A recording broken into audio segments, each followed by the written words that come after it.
മലയാള മനോരമയുടെ ന്യൂസിൽ ഒരു വാർത്ത വന്നിരിക്കുന്നു. വയനാടിനെ ചേർത്ത് പിടിച്ചുകൊണ്ട് ലാലേട്ടനും മമ്മൂക്കയും മാരാരെ തള്ളി നാട് എന്ന് പറഞ്ഞുകൊണ്ടൊരു വാർത്ത. എന്തായാലും മനോരമ പോലൊരു ദൃശ്യമാധ്യമത്തിന് കേവലം ഒന്നുമല്ലാതിരിക്കുന്ന ഒരുവന്റെ ഒരു ഫോട്ടോയും പേരും കൂടെ വെച്ചുകൊണ്ട് ഈ സാഹചര്യത്തിൽ ഇങ്ങനൊരു വാർത്ത ചെയ്യണമെങ്കിൽ എവിടൊക്കെയോ ഞാൻ പറഞ്ഞത് ആൾക്കൊക്കെയോ പൊള്ളിയത് കൊണ്ടാവാം. ഇനി ഞാൻ എന്തുകൊണ്ടാണ് ഇത് പറയേണ്ടി വന്നത്?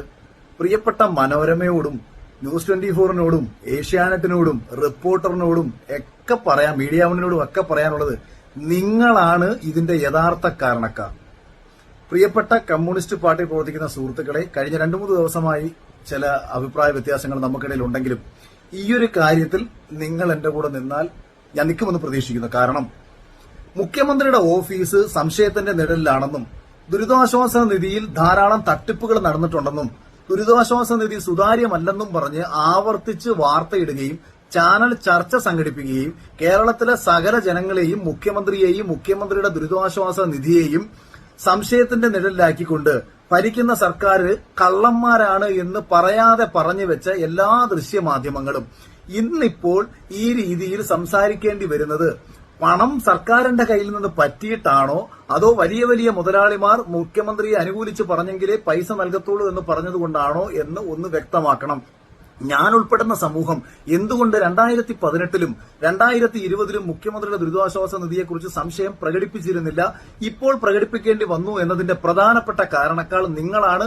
നിങ്ങൾ പരസ്യമായി മുഖ്യമന്ത്രിയോട് മാപ്പ് പറയൂ, മുഖ്യമന്ത്രിയുടെ ഓഫീസിനോട് മാപ്പ് പറയൂ. CMDRFന്റെ ഫണ്ട് ദുരുപയോഗത്തെക്കുറിച്ച് പറഞ്ഞതിന്റെ പേരിലും നിങ്ങൾ മാപ്പ് പറഞ്ഞതിന് ശേഷം കേരളത്തിലെ ജനങ്ങളോട് നിങ്ങൾ പറയണം, ഞങ്ങൾ ഇതാ കണക്കുകൾ പുറത്തുവിടുകയാണ്. മുഖ്യമന്ത്രിയുടെ ദുരിതാശ്വാസ നിധിയിലേക്ക് ഇന്നലകളിൽ വന്ന പണത്തിന്റെ എല്ലാ കണക്കുകളും ഞങ്ങൾക്ക് ലഭിച്ചിട്ടുണ്ട്. മുഖ്യമന്ത്രിയുടെ ദുരിതാശ്വാസ നിധി പൂർണ്ണമായും സുതാര്യമാണ്, അത് അർഹതപ്പെട്ട ആൾക്കാരിലേക്ക് തന്നെയാണ് എത്തിയത് എന്ന് പറഞ്ഞുകൊണ്ട് നിങ്ങൾ ഒരു കണക്ക് പുറത്തുവിടൂ. അല്ലാതെ വയനാടിനെ ചേർത്ത് പിടിച്ച് ലാലേട്ടൻ എന്നും വയനാടിനെ ചേർത്ത് പിടിച്ച് മമ്മൂക്ക എന്നൊക്കെ പറഞ്ഞിട്ടുള്ള ഗിമ്മിക്കുകളൊന്നും നിങ്ങൾ ഇവിടെ കാണിക്കണ്ട. എന്തെന്നാൽ വയനാടിനെ ലാലേട്ടൻ ചേർത്ത് പിടിച്ചത് വിശ്വശാന്തി ഫൗണ്ടേഷൻ എന്ന ട്രസ്റ്റ് വഴിയാണ്. ഒരു ട്രസ്റ്റിന് സാമ്പത്തിക സഹായങ്ങൾ ഇത്തരം കാര്യങ്ങൾക്ക് ചെയ്തേ പറ്റൂ. ഈ ഒരു സാഹചര്യത്തിൽ അവർക്ക് 3 കോടി ചെലവഴിച്ചാൽ 10 കോടി വരാനുള്ള സാഹചര്യമുണ്ട് എന്നുള്ള യാഥാർത്ഥ്യം മനസ്സിലാക്കുക.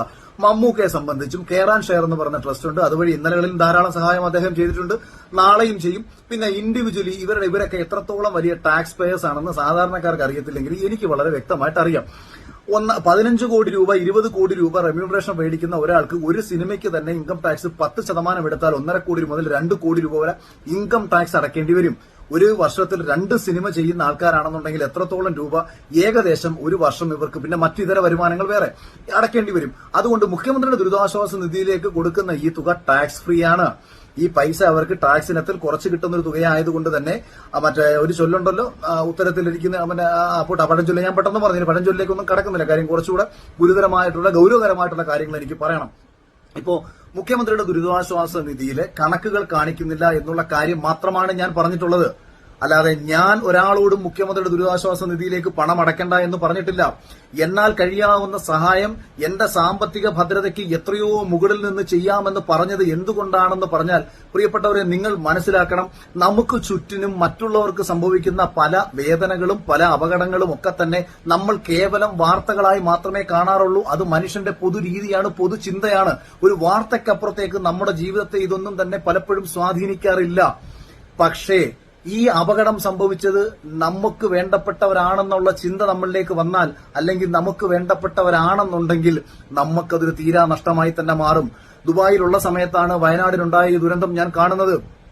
ഞാൻ ആ ഒരു നിമിഷം അവിടെ നിന്ന് ചിന്തിച്ചത്, ഈ സംഭവിച്ചത് കൊച്ചിയിലായിരുന്നെങ്കിൽ, ഉരുൾപൊട്ടലിന് പകരം ഒരു ഭൂകമ്പമായിരുന്നെങ്കിൽ, മണ്ണിനടിയിൽ കിടക്കുന്നത് എന്റെ മക്കളും എന്റെ ഭാര്യയും എനിക്ക് വേണ്ടപ്പെട്ടവരുമാണെങ്കിൽ, എന്റെ സുഹൃത്തുക്കളും ഉണങ്ങുന്ന എനിക്ക് വേണ്ടപ്പെട്ടവരാണെന്നുണ്ടെങ്കിൽ, ഈശ്വര, ഞാൻ എന്തിന് സമ്പാദിക്കണം?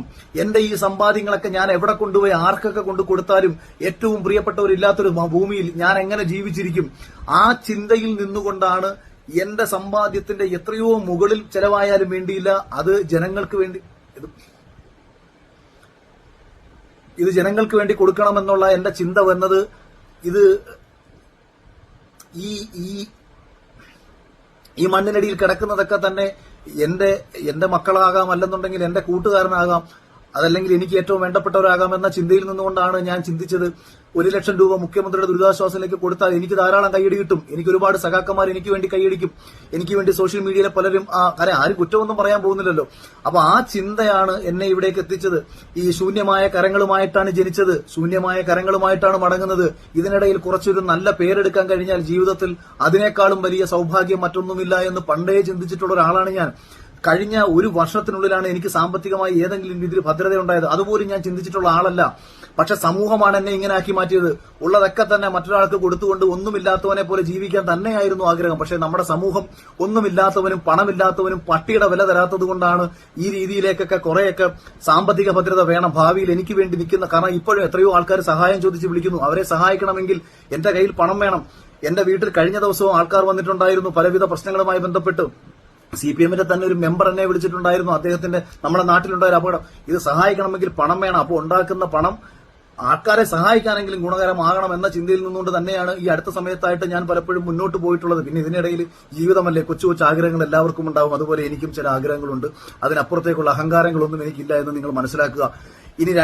ഇനി ആരോപണങ്ങൾ കാര്യങ്ങളിലേക്ക് കടന്നാൽ, ഇപ്പോൾ ലാപ്ടോപ്പ് KSFE-ക്ക് ലാപ്ടോപ്പ് വിതരണം ചെയ്തതുമായി ബന്ധപ്പെട്ട് ചില ഇടതുപക്ഷത്തിന്റെ സൈബർ ടീമുകൾ വീഡിയോ ഇടുന്നുണ്ട്. അത് പാവപ്പെട്ട കുട്ടികൾക്ക് കൊടുക്കാൻ വേണ്ടി കൊറോണ സമയത്ത് പഠനാവശ്യമായി ബന്ധപ്പെട്ട് കൊടുക്കാൻ വേണ്ടിയിട്ടാണ് അത് ചെയ്തതെന്ന് പറയുന്നുണ്ട്. നിങ്ങൾ മനസ്സിലാക്കണം, അതെനിക്കറിയാവുന്ന കാര്യമാണ്. KSFE-ക്ക് ലാപ്ടോപ്പ് കൊടുത്തു എന്ന് പറഞ്ഞുകൊണ്ട് വെബ്സൈറ്റിൽ ഇട്ട് വെച്ച് കഴിഞ്ഞാൽ ഇതെങ്ങനെ എനിക്ക് മനസ്സിലാക്കാൻ കഴിയും? അപ്പം വെബ്സൈറ്റിൽ തന്നെ രേഖപ്പെടുത്തണം, KSFE-ൽ കൊറോണ സമയത്ത് പഠന ആവശ്യങ്ങൾക്കായിട്ട് ഇത്ര ലാപ്ടോപ്പുകൾ ഇത്ര കുട്ടികൾക്ക് വിതരണം ചെയ്തു. അങ്ങനെ ചെയ്യുമ്പോൾ പഞ്ചായത്ത് അടിസ്ഥാനത്തിൽ അത് പബ്ലിഷ് ചെയ്യണം. അങ്ങനെ പബ്ലിഷ് ചെയ്യുമ്പോൾ ജനങ്ങൾക്കുള്ള ഒരു ഗുണം എന്തെന്ന് വെച്ചാൽ, ഇപ്പോൾ ഞാൻ താമസിക്കുന്നത് കൊട്ടാരക്കര മൈലം എന്ന് പറയുന്ന പഞ്ചായത്തിലാണ്. എന്റെ മൈലം പഞ്ചായത്തിലെ ഒരു പർട്ടിക്കുലർ വാർഡിൽ ഇന്ന വീട്ടിൽ ഇന്നയിടത്ത് ഇന്ന കുട്ടിക്ക് ഈ ലാപ്ടോപ്പ് സർക്കാരിൽ നിന്ന് കിട്ടി എന്ന് ഒരു സംഭവം ഞാൻ വെബ്സൈറ്റിൽ കണ്ടു കഴിഞ്ഞാൽ എനിക്ക് വളരെ എളുപ്പമാണ് അന്വേഷിക്കാൻ. 15-ാം വാർഡിലെ ഇന്ന വീട്ടിലെ ഇന്ന കുട്ടിക്ക് കിട്ടിയിട്ടുണ്ടോ എന്ന് എനിക്ക് പോയി ചോദിക്കാം. അങ്ങനെ ചോദിക്കുമ്പോൾ അപ്പോഴാണ് ഞാൻ അറിയുന്നത്, അയ്യോ ഈ കുട്ടി നല്ല സാമ്പത്തികമായിട്ട് ഭദ്രതയുള്ള കുട്ടിയാണല്ലോ, അപ്പൊ ഈ കുട്ടിക്ക് അർഹതപ്പെട്ട കുട്ടി ആയിരുന്നില്ല. അപ്പൊ പറയുന്നു ആ കുട്ടിയുടെ ചേട്ടൻ DYFI-കാരനാണ്, അല്ലെങ്കിൽ ആരെങ്കിലും SFI-കാരാണ്, അല്ലെങ്കിൽ അച്ഛൻ പാർട്ടിക്കാരനാണ്, അതുകൊണ്ട് കിട്ടിയതാണ്. അപ്പൊ നമുക്ക് എന്ത് മനസ്സിലാക്കാം? ഇത് വഴിവിട്ട രീതിയിൽ വിനിയോഗിച്ചിട്ടുണ്ട് എന്ന് നമുക്ക് മനസ്സിലാക്കാം. അർഹതയുള്ള ഒരാൾക്ക് ലഭിക്കേണ്ട നേട്ടം മറ്റൊരാളിലേക്ക് പോയി കഴിഞ്ഞാൽ അതിനെ നമുക്ക് ചോദ്യം ചെയ്യാൻ കഴിയും. ഇത് ഇങ്ങനെ കണക്ക് ലഭിച്ചെങ്കിൽ മാത്രമേ കഴിയൂ. ഇത് കേവലം ഒരു ലാപ്ടോപ്പിന്റെ കാര്യത്തിൽ മാത്രമല്ല, ഇപ്പൊ വീട് വെച്ചു കൊടുക്കുന്ന കാര്യമായിക്കോട്ടെ, വ്യക്തിപരമായിട്ട് സാമ്പത്തിക സഹായം ചെയ്യുന്ന കാര്യങ്ങളായിക്കോട്ടെ, ഇങ്ങനെ ഓരോ കാര്യത്തിലും അർഹതപ്പെട്ടവർക്കാണോ അനർഹമായിട്ടാണോ കൊടുത്തിട്ടുള്ളത്, പാർട്ടിയെ വളർത്താനാണോ കൊടുത്തിട്ടുള്ളത് എന്നൊക്കെ കേരളത്തിലെ ജനങ്ങൾക്ക് മനസ്സിലാക്കണമെങ്കിൽ കൃത്യമായും വെബ്സൈറ്റിൽ ഈ തുക എന്തെല്ലാം കാര്യത്തിന് ചെലവഴിച്ചു എന്നുള്ളതിന്റെ കൃത്യമായ കണക്കുണ്ടാവണം. അങ്ങനെ ഒരു കണക്കിട്ടതിന് ശേഷം ഇത് മുഖ്യമന്ത്രിക്ക് ഇനിയും ഇടാം. ഇപ്പോഴും മുഖ്യമന്ത്രിയുടെ ദുരിതാശ്വാസ നിധിയിലേക്ക് പണം കൊടുക്കാൻ ഞാനും തയ്യാറാണ്. 4 വീട് വെച്ച് കൊടുക്കാമെന്ന് പറഞ്ഞ തുക മുഖ്യമന്ത്രിയുടെ ദുരിതാശ്വാസ നിധിയിലേക്ക് കൊടുക്കാൻ ഞങ്ങൾ തയ്യാറാണ്. പക്ഷേ 6 മാസത്തിനുള്ളിലെങ്കിലും ഇതിന്റെ കണക്കുകൾ പബ്ലിഷ് ചെയ്യാമെന്ന് അദ്ദേഹം ഞങ്ങൾക്കൊരു ഉറപ്പ് നൽകണം. അങ്ങനെയാണെങ്കിൽ കൊടുക്കാം. കാരണം നമ്മളെ സംബന്ധിച്ച് അർഹതപ്പെട്ടവരിലേക്ക് എത്തിയാൽ മതി. ഗവൺമെന്റ് അർഹതപ്പെട്ടവർക്കാണ് ചെയ്യുന്നതെന്നുണ്ടെന്നുണ്ടെങ്കിൽ ഇത് നമ്മുടെ ബുദ്ധിമുട്ടല്ലേ. ഞങ്ങളിനി വയനാട്ടിൽ പോയി ഒരു വീട് വെച്ച് കൊടുക്കുന്ന സമയവും മറ്റു കാര്യങ്ങളൊക്കെ ഞങ്ങൾക്ക് നഷ്ടമല്ലേ. അപ്പം ഗവൺമെന്റ് തന്നെ ഇത് ചെയ്യുമെന്നുണ്ടെങ്കിൽ നമുക്ക് ലാഭമുള്ള കാര്യമാണ്. പക്ഷെ സംശയത്തിലേക്ക് എത്താനുണ്ടായ കാരണം ഇന്നലകളിലെ നിങ്ങളുടെ പ്രവർത്തനങ്ങൾ കൊണ്ടും കേരളത്തിൽ കഴിഞ്ഞ കുറെ നാളുകളായി ഉയർന്നു കേട്ടിട്ടുള്ള അവിശ്വാസങ്ങളാണ് നിങ്ങളെ ഈ വിധത്തിൽ എത്തിച്ചതെന്ന് പ്രിയപ്പെട്ട മുഖ്യമന്ത്രിയും മുഖ്യമന്ത്രിയുടെ ഓഫീസും പ്രിയപ്പെട്ട CPM എന്ന് പറയുന്ന പാർട്ടിയും മനസ്സിലാക്കുക. ഇനി CPM എന്ന് പറയുന്ന രാഷ്ട്രീയ പാർട്ടിക്ക് മുഖ്യമന്ത്രിയോട് ഈ ചോദ്യം ചോദിച്ചു ഇതിന്റെ കൃത്യമായ കണക്കുകൾ നിങ്ങൾ തന്നെ മേടിച്ച് നിങ്ങൾക്ക് പുറത്തുവിടാൻ കഴിയുമെങ്കിൽ നിങ്ങൾ അത് പുറത്തുവിടുക. ഞാൻ ഒരിക്കൽ പോലും മുഖ്യമന്ത്രിയുടെ ദുരിതാശ്വാസ നിധിയിലേക്ക് പണം കൊടുക്കരുതെന്ന് പറഞ്ഞിട്ടില്ല. വൈകാരികമായി എനിക്ക് ഈ വിഷയത്തിൽ ദേഷ്യമുണ്ടാവാനുള്ള കാരണം, ഞാൻ ആദ്യം എഴുതിയ ഫേസ്ബുക്ക് പോസ്റ്റിൽ മുഖ്യമന്ത്രിയെ എന്തുകൊണ്ട് വിമർശിച്ചു എന്ന് പറഞ്ഞാൽ, കേന്ദ്ര ആഭ്യന്തരമന്ത്രി അമിത്ഷാ ഒരു പാർലമെന്റിൽ നടത്തിയ പ്രസംഗത്തിൽ അദ്ദേഹം പറഞ്ഞു, ഇത് മുൻകൂറായിട്ട് അറിയിപ്പ് കൊടുത്തിട്ടുണ്ടായിരുന്നു. അത് കള്ളമോ സത്യമോ എന്തോ ആവട്ടെ, പക്ഷേ ഒരു പൌരനെന്ന നിലയിൽ നമ്മൾ നോക്കിക്കാണുമ്പോൾ ആഭ്യന്തരമന്ത്രി പാർലമെന്റിൽ നടത്തിയ ഒരു പ്രസംഗത്തെ കൂടി നമ്മൾ വിശ്വാസത്തിലെടുക്കണം. അപ്പോൾ അങ്ങനെ വിശ്വാസത്തിലെടുത്ത് ആ ഒരു വാർത്ത നമ്മുടെ മുന്നിലേക്ക് എത്തുമ്പോഴാണ് നമുക്ക് മുന്നിൽ ജീവനറ്റ മണ്ണിനടിയിൽ പെട്ടുകിടക്കുന്ന ഒരു വലിയ ജനതയുടെ അവസ്ഥ നമ്മൾ കാണുന്നത്. ആ വേദനയിൽ നിന്നുകൊണ്ടുള്ള ഒരു പ്രതികരണത്തിൽ മുഖ്യമന്ത്രിക്ക് എന്തുകൊണ്ട് ഒരു മുൻകരുതൽ സ്വീകരിക്കാൻ കഴിഞ്ഞില്ല എന്ന് ഞാൻ വിമർശനാത്മകമായി ചോദിച്ചു. സർക്കാസ്റ്റിക്കലി ഞാനതിനെ ആക്ഷേപിച്ചു. പിന്നീട് ഞാൻ അവിടെ എഴുതുകയാണ്, എന്നാൽ കഴിയാവുന്ന 3 വീടുകൾ ഞാൻ വെച്ച് നൽകാം, അത് ആരുടെയും പിരിവെടുത്തിട്ടല്ല, ഞാനും എന്റെ വളരെ അടുത്ത സുഹൃത്തുക്കളും ചേർന്ന് ചെയ്യാമെന്ന് പറഞ്ഞൊരു കാര്യത്തെയാണ് നിങ്ങൾ അതിലെ ഈ നന്മ. ഓക്കെ, അതിനകത്തൊരു 30% മുഖ്യമന്ത്രിയെ വിമർശിച്ചതിനോട് നിങ്ങൾ എതിർത്തോളൂ, അല്ലെങ്കിൽ നിങ്ങൾക്കത് ഇഷ്ടപ്പെട്ടില്ല എന്നുള്ള അഭിപ്രായം വിയോജിപ്പ് രേഖപ്പെടുത്തിക്കോളൂ. പക്ഷേ ഞാനെന്ന് പറയുന്ന ഒരു സാധാരണക്കാരന് വളരെ ചെറിയ ടാക്സുകൾ അടയ്ക്കുന്ന, വളരെ ചെറിയ വരുമാനമുള്ള, യാതൊരു ബിസിനസ്സും നിലവിൽ വളരെ ചെറിയ വരുമാനം മാത്രം മാസമുള്ള, അതോടൊപ്പം തന്നെ അത്രയും തന്നെ ചെലവുകളുള്ള ഒരു വ്യക്തി എന്ന നിലയിൽ ഞാൻ ചെയ്യാവുന്ന ഒരു വലിയ കാര്യത്തെ, അല്ലെങ്കിൽ അങ്ങനെ ഒരു കാര്യത്തെ എന്തുകൊണ്ട് കൈയടിച്ച് പ്രോത്സാഹിപ്പിക്കാൻ കഴിഞ്ഞില്ല? അവിടെയാണ് എനിക്ക് നിങ്ങളോട് തോന്നിയ ദേഷ്യം. അപ്പോൾ രാഷ്ട്രീയം കളിച്ചത് ഞാനല്ല, നിങ്ങളാണ്. കേവലം മുഖ്യമന്ത്രി എന്ന് പറയുന്ന വ്യക്തി ഞാൻ കഷ്ടപ്പെട്ട് മുഖ്യമന്ത്രിയാക്കിയ ആളല്ല. ഞാൻ മുഖ്യമന്ത്രി പിണറായി വിജയനോ CPM-നോ വോട്ട് ചെയ്തിട്ടുള്ള ആളല്ല. നിങ്ങളാണ് ഈ പാർട്ടിക്ക് വേണ്ടി കഷ്ടപ്പെട്ടത്. നിങ്ങളുടെ ജീവിതമാണ് ഈ പാർട്ടിക്ക് വേണ്ടി മാറ്റിവെച്ചിട്ടുള്ളത്. നിങ്ങളാണ് ഈ പാർട്ടിക്ക് വേണ്ടി അടികൊണ്ടിട്ടുള്ളത്. പ്രിയപ്പെട്ട സഖാക്കന്മാരെ, നിങ്ങളാണ് നിങ്ങളുടെ മുഖ്യമന്ത്രിയെ ശരിയാക്കേണ്ടത്. ഞാൻ നാളെയും മുഖ്യമന്ത്രി നല്ല മനുഷ്യനായാലും ചിലപ്പോൾ ഞാൻ വോട്ട് ചെയ്യണമെന്നില്ല. അപ്പോൾ മുഖ്യമന്ത്രി നല്ലയാളായിട്ടിരുന്നാൽ നിങ്ങളുടെ പാർട്ടി വീണ്ടും അധികാരത്തിൽ വരാൻ ഈ മുഖ്യമന്ത്രിയുടെ ഓഫീസിനും മുഖ്യമന്ത്രിക്കും എന്തെങ്കിലും വീഴ്ചകൾ സംഭവിച്ചിട്ടുണ്ടെന്നുണ്ടെങ്കിൽ പണ്ട് പാർട്ടി ഇടപെട്ട് തിരുത്തുമായിരുന്നു. എന്റെ ചോദ്യങ്ങൾ നിങ്ങൾക്ക് വേണ്ടി കൂടിയുള്ളതാണ്. ഒരു കമ്മ്യൂണിസ്റ്റുകാരന്റെയോ ഒരു വിപ്ലവകാരിയുടെ ചോദ്യം പോലെ കണ്ടുകൊണ്ട് നിങ്ങളുടെ ഭാഗത്തു നിന്ന്, ഡിവൈഎഫ്ഐയുടെ ഭാഗത്തു നിന്ന്, SFIയുടെ ഭാഗത്തു നിന്ന് ഉയർന്നു കേൾക്കട്ടെ എന്ന് ഞാൻ ആഗ്രഹിക്കുന്നു. കഴിഞ്ഞ കാലങ്ങളിൽ ചെലവഴിച്ചിട്ടുള്ള കണക്കുകൾ കൃത്യമായി പുറത്തുവിട്ടതിന് ശേഷം, അല്ലെങ്കിൽ പുറത്തുവിടാമെന്ന് ഉറപ്പ് നൽകിയതിനു ശേഷം ധൈര്യമായി കേരളത്തിലെ ജനങ്ങളോട് പറയൂ, അവർ നിങ്ങൾക്കൊപ്പം നിൽക്കും. അവർ സ്വരുക്കൂട്ടിയ, അവർ അധ്വാനിച്ച ഒരു തുകയുടെ ഒരു പങ്ക് നിങ്ങൾക്കെത്തും. അല്ലാതെ കോർപ്പറേറ്റുകൾ അവരുടെ CSR ഫണ്ടിന്റെ ഒരു വിഹിതം എടുത്ത് കൊടുക്കുന്നതോ, CSR ഫണ്ട് എനിക്ക് ഇപ്പം പ്രൈം മിനിസ്റ്റർ യോജനയൊക്കെ റിപ്പോർട്ട്, അതിനകത്ത് എനിക്ക് വിഷയമില്ല. അല്ലെങ്കിൽ വലിയ ടാക്സ് പെയർ ആയിട്ടുള്ള ആൾക്കാർ അവർക്ക് ടാക്സ് സേവിംഗിന്റെ ഭാഗമായിട്ട് വരുന്ന തുക കൊടുത്തതുകൊണ്ടോ, സിനിമാ നടന്മാരുടെ വലിയ മഹത്വങ്ങൾ നിങ്ങൾ വിളിച്ചു എന്നതിലും ഒന്നും അർത്ഥമില്ല. അവർക്ക് ഇതുവഴി അല്ലെങ്കിൽ വേറൊരു വഴി ഇതൊക്കെ ചെലവാക്കി കളഞ്ഞേ പറ്റൂ. അതൊരിക്കലും അവരുടെ അക്കൗണ്ടിലേക്ക് ചെല്ലുന്ന പണമല്ല എന്ന് മനസ്സിലാക്കുക. അതിനെക്കാട്ടി എത്രയോ മാത്രമാണ് അന്നന്നത്തെ അധ്വാനത്തിന്റെ ഫലമായിട്ട് ഒരുവൻ കൊടുക്കുന്നതും.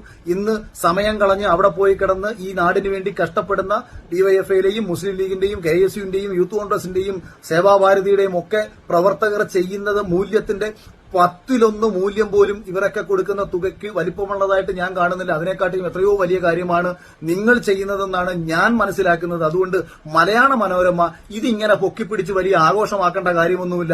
സിനിമാ നടന്മാർ പണം കൊടുക്കുന്നത് എന്തടിസ്ഥാനത്തിലാണെന്ന് മനസ്സിലാക്കാനുള്ള ബോധ്യം മനോരമയുടെ റിപ്പോർട്ടർക്ക് ഇല്ല എന്നുണ്ടെന്നുണ്ടെങ്കിൽ അഖിൽമാരാരെ നാട് എന്തടിസ്ഥാനത്തിലാണ് തള്ളിയതെന്നുകൂടി നിങ്ങളൊന്ന് ബോധ്യപ്പെടുത്തണം. അഖിൽമാരാർ പറഞ്ഞതും വയനാടിന് വേണ്ടിയിട്ട്, വയനാടിന് നഷ്ടപ്പെട്ടവർക്ക് വേണ്ടി 4 വീട് വെച്ച് നൽകാമെന്നാണ്. 4 വീടെന്ന് പറയുമ്പോഴത്തേക്ക് ചുമ്മാതൊന്നും നിങ്ങൾ കണക്കൂട്ട് നോക്കൂ. ആവറേജ് ഒരു 10 ലക്ഷം രൂപ ഒരു വീടിനായാൽ 40 ലക്ഷത്തോളം രൂപ ഞങ്ങളുടെ ഭാഗത്തുനിന്ന് സഹായിക്കാമെന്നാണ് പറഞ്ഞത്. അതായത് മോഹൻലാൽ കൊടുത്തത് 25 കോടിയും മമ്മൂട്ടി കൊടുത്ത് 25 ലക്ഷവുമാണ്. രണ്ടുപേരും 25 ലക്ഷം വീതമാണെന്നുണ്ടെങ്കിൽ ഒന്നുമില്ലാത്തവന്റെ ഭാഗത്തു നിന്ന് ചെയ്യാമെന്ന് പറഞ്ഞത് 40 ലക്ഷം രൂപയാണെന്ന് മനസ്സിലാക്കിക്കൊണ്ട് അതിന്റെ ഒരു മാന്യത കാണിക്കുകയെങ്കിലും വേണമായിരുന്നു എന്ന് പറഞ്ഞുകൊണ്ട് അവസാനിപ്പിക്കുകയാണ്. Thank you.